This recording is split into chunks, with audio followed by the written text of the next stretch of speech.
Hey everybody, okay, for our next project, we are going to be redoing a storage cabinet that you've seen on my desk for quite a while now, and it is this wooden cabinet that I picked up from IKEA.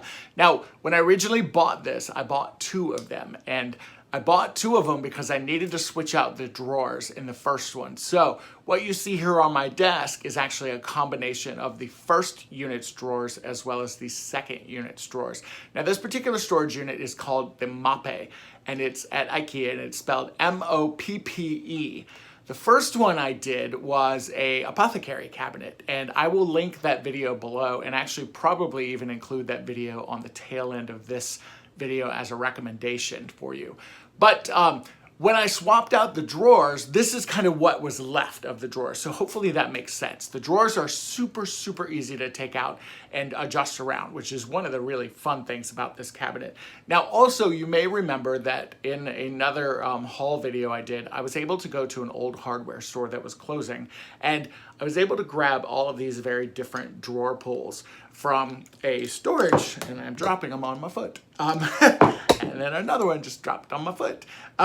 But I was able to grab all these really cool drawer pulls from a old fixture. And I thought I would incorporate some of these. And then the other thing that I'm going to do is I'm going to incorporate some of my favorite colors and some of my favorite staining techniques. So I'm going to use the Waverly Ink chalk paint. I'm also going to use the Waverly Antiquing Wax in the brown. I thought I'd use this Varathane wood stain that's kind of in this golden oak color. And then I have one of these dark walnut gel stains from Rust-Oleum.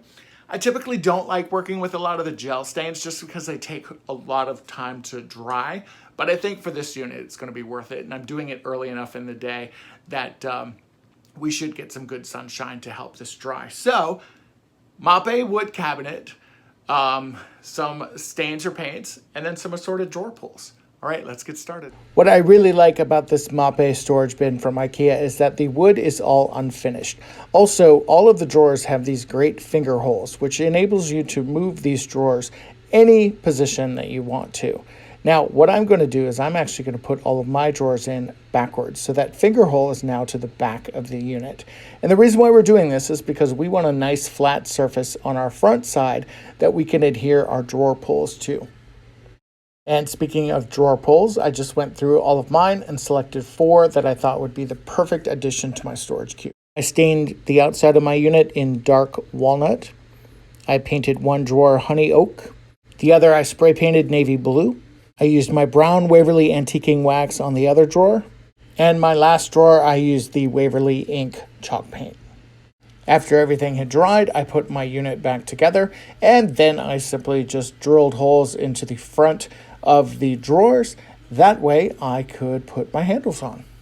And this is what it looks like when it's all done. I absolutely love this storage bin. It's all of my favorite colors. I love the rope detail that I decided to use instead of that hardware at the last minute. I think it's super eclectic. It matches everything in my life, which is also very eclectic, and it is just a great addition to my desk.